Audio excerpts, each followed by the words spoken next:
Good morning विद्यार्थियों। Sangria आदर्श की online class में आपका फिर से स्वागत है। हम पढ़ रहे थे अध्याय 10 विद्युत धारा। सबसे पहले हमने पढ़ा था विद्युत धारा के बारे में, इसके मात्रक के बारे में, और हमने पढ़ा था विद्युत परिपथ के अवयवों के बारे में।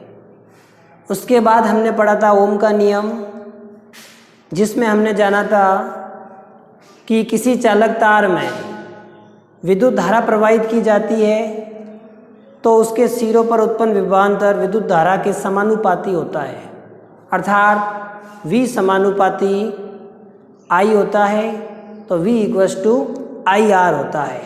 जहाँ V हमने विभवांतर से प्रदर्शित किया था, I है विद्युत धारा से और R को प्रतिरोध से जाना था। आज हम पढ़ते हैं कि जो ओम का नियम है उसका प्रायोगिक सत्यापन क्या है। हम प्रयोग द्वारा पता करते हैं कि ओम का नियम V = IR होता है या नहीं होता है, या फिर ओम के नियम से या प्रयोग द्वारा V समानुपाती I होता है या नहीं होता है, उसके बारे में। सबसे पहले हम एक विद्युत परिपथ का निर्माण करते हैं। इसमें प्लस से माइनस की तरफ विद्युत धारा है जो इस परिपथ में प्रवाहित हो रही है। सबसे पहले एक विद्युत सेल जिसमें दो टर्मिनल प्लस और माइनस है वह जोड़ा गया है। उसके साथ ही कुंजी के इसके अंदर बिंदी लगी है, अर्थात विद्युत धारा इसमें प्रवाहित हो रही है। ये जो विद्युत परिपथ है वो अभी चालू है। यहाँ पे धारा को नियंत्रित करने हेतु RH धारा नियंत्रक लगाया गया है। ये जो RH है वह धारा नियंत्रक को प्रदर्शित करता है। इसी प्रकार इस विद्युत परिपथ में धारा को बताने के लिए या धारा के विक्षेप को बताने के लिए अमीटर लगाया गया है। यह अमीटर हमेशा श्रेणी क्रम में लगाया जाता है। ये जो अमीटर है वो हमेशा श्रेणी क्रम में जोड़ा जाता है। यह इस विद्युत परिपथ में धारा के विक्षेप को बताता है कि इस विद्युत परिपथ में धारा है किस ओर से किस ओर बह रही है। इसी के साथ बिंदु P व Q के मध्य प्रतिरोध R जोड़ा गया है, और इस प्रतिरोध और P और Q बिंदुओं के साथ एक वोल्ट मीटर लगाया गया है। यह वोल्ट मीटर P और Q बिंदुओं के बीच में श्रेणी क्रम में न होकर समांतर क्रम में जोड़ा गया है। तो देखिए, श्रेणी क्रम में तो है अमीटर और समांतर क्रम में क्या है, वोल्ट मीटर है। तो यहाँ पे हमने जाना कि हमेशा अमीटर को श्रेणी क्रम में जोड़ा जाता है और वोल्ट मीटर को हमेशा समांतर क्रम में जोड़ा जाता है। अब श्रेणी क्रम और समांतर क्रम में क्या फ़र्क होता है वो हम आगे पढ़ेंगे। फिर भी हम देख सकते हैं कि इसमें जो धारा है एक ही क्रम में बह रही है, परंतु यहाँ पे धारा का कुछ मान प्रतिरोध की तरफ और धारा का कुछ मान वोल्ट मीटर की तरफ चला जाता है, अर्थात धारा है वो दो भागों में विभाजित हो जाती है। इसीलिए ये जो वोल्ट मीटर है जिसे हम समांतर क्रम में जोड़ते हैं, या फिर यूँ कहें ये समांतर क्रम में इसलिए है क्योंकि यहाँ पे धारा दो भागों में विभाजित हो जाती है, परंतु यहाँ पे धारा है वो दो भागों में विभाजित नहीं होती है। तो ये हमने पढ़ा समांतर क्रम और श्रेणी क्रम के बारे में कुछ जानकारी। इसके बाद पुनः धारा है यहाँ से होते हुए धारा नियंत्रक की ओर चली जाती है। तो ये ओम के नियम का एक विद्युत परिपथ था। चित्र में दर्शाए अनुसार जब इस परिपथ में धारा प्रवाहित की जाती है तो इस परिपथ में जो चालक तार है, प्रतिरोध द्वारा जोड़ा गया चालक तार है जिसका प्रतिरोध R है, उसके सिरों पर विभवांतर उत्पन्न होता है। अर्थात जब इस परिपथ में विद्युत धारा प्रवाहित की जाती है तो उस चालक तार पर उसके सिरों पर विभवांतर उत्पन्न होता है। वह उस धारा के I के क्या होता है, समानुपाती होता है। V = IR हमें प्राप्त होता है। V = IR हमें प्राप्त होता है। जितनी ज़्यादा हम धारा प्रवाहित करते हैं, जितनी ज़्यादा हम धारा प्रवाहित करते हैं उतना ही इसमें विभवांतर है वो अधिक होता है। जितनी ज़्यादा धारा प्रवाहित करने पर विभवांतर जितना ही ज़्यादा होता है, अर्थात धारा बढ़ाने पर विभवांतर का मान भी बढ़ेगा या बढ़ता है। तथा हम कह सकते हैं कि इन दोनों का जब हम वक्र खींचेंगे तो दोनों का मान समान रूप से बढ़ता है या फिर समानुपाती होता है। अतः ये जो वक्र है वो एक सरल रेखा के रूप में या स्ट्रेट लाइन के रूप में प्राप्त होता है, जिससे स्पष्ट होता है कि किसी भी चालक तार में या किसी विद्युत परिपथ में जो चालक तार है, जब उस पर विद्युत धारा का मान बढ़ाया जाता है तो उसके सिरों पर उत्पन्न विभवांतर उस धारा के क्या होता है, समानुपाती होता है। तो देखिए, जब हम विद्युत धारा I और विभवांतर V के मध्य वक्र खींचते हैं तो हमें एक सीधी रेखा प्राप्त होती है जो ओम के नियम को सत्यापित करती है। ये जो सीधी रेखा है, स्ट्रेट लाइन है, वह ओम के नियम को सत्यापित करती है।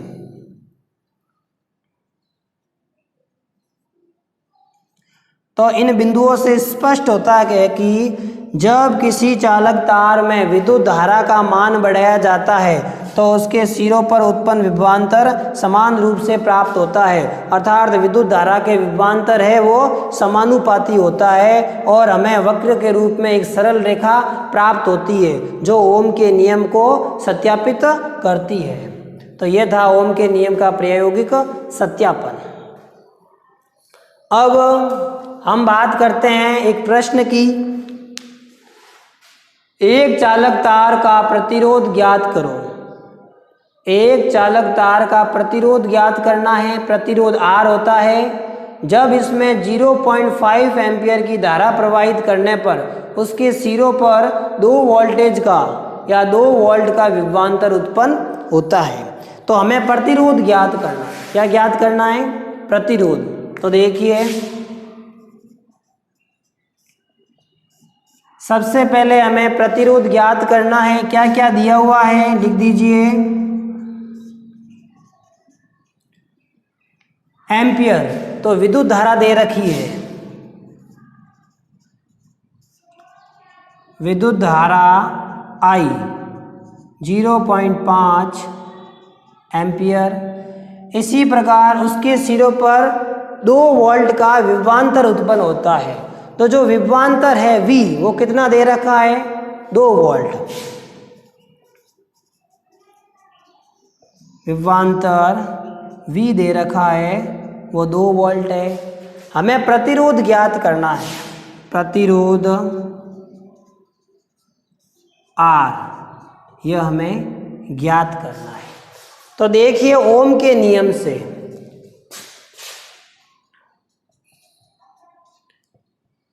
ओम के नियम से ओम का नियम क्या कहता है, V = IR होता है। V = IR होता है।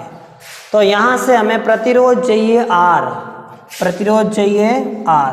तो R = हो जाएगा V/I। V का मान कितना है, 2 वोल्ट। कितना है, 2 वोल्ट। I विद्युत धारा कितनी है, 0.5। यहाँ से हम पॉइंट हटाएंगे तो क्या आ जाएगा, 0। अब 5 की टेबल से काटेंगे तो कितना आएगा, 4। क्या ज्ञात करना था, प्रतिरोध R, और प्रतिरोध का मात्रक क्या होता है, ओम। क्या होता है, ओम। ये हमने प्रतिरोध की गणना कर दी। तो देखिए पुनः, एक चालक तार जिसमें प्रतिरोध की गणना करनी है, उसमें 0.5 एम्पियर की विद्युत धारा प्रवाहित हो रही है तथा उस चालक तार के सिरों पर 2 वोल्टेज का विभवांतर है। तो प्रतिरोध ज्ञात करने के लिए हम ओम के नियम का प्रयोग करेंगे। हम जानते हैं कि ओम का नियम V = IR होता है। यहाँ से हमें विद्युत धारा का मान दे रखा है 0.5 एम्पियर। इसी प्रकार विभवांतर का मान V = 2 वोल्ट दे रखा है और प्रतिरोध R का मान ज्ञात करना है। ओम के नियम से V equals to I R होता है, अतः R equals to V upon I होगा। तो देखिए V का मान कितना था 2 वोल्ट, I का मान था 0.5, पॉइंट हटाया तो 0 आ गया। 5 की टेबल में 24 टाइम आता है तो 4 ओम। अतः उस चालक तार का प्रतिरोध 4 ओम होगा। अतः उस चालक तार का प्रतिरोध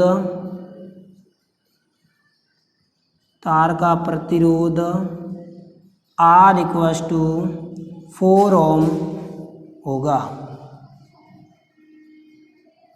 इस प्रकार हम किसी भी चालक तार में कोई भी दो चीज़ें हमें देने पर तीसरी चीज़ ज्ञात कर सकते हैं। कैसे? यदि हमें प्रतिरोध दे रखा है और धारा का मान दे रखा है तो हम विभवांतर ज्ञात कर सकते हैं। इसी प्रकार हमें विभवांतर व प्रतिरोध दे रखा है तो उस चालक तार में प्रवाहित धारा का मान को ज्ञात कर सकते हैं। और इस फॉर्मूले से हम V का मान और R का मान रखकर I भी ज्ञात कर सकते हैं और इन दोनों के मध्य वक्र भी खींच सकते हैं। उन वक्रों की सहायता से यदि हमें वह लाइन स्ट्रेट प्राप्त होती है तो ओम के नियम को प्रायोगिक रूप से हम सत्यापित भी कर सकते हैं। एक बार हम पुनः देख लेते हैं। जो ये RH है इसे हम धारा नियंत्रक कहते हैं। क्या कहते हैं? धारा नियंत्रक। तो ये जो RH सिंबल होता है वह धारा नियंत्रक को बताता है, धारा नियंत्रक को बताता है। इसी प्रकार K है वह कुंजी को प्रदर्शित करता है, कुंजी को प्रदर्शित करता है। यह जो सिंबल है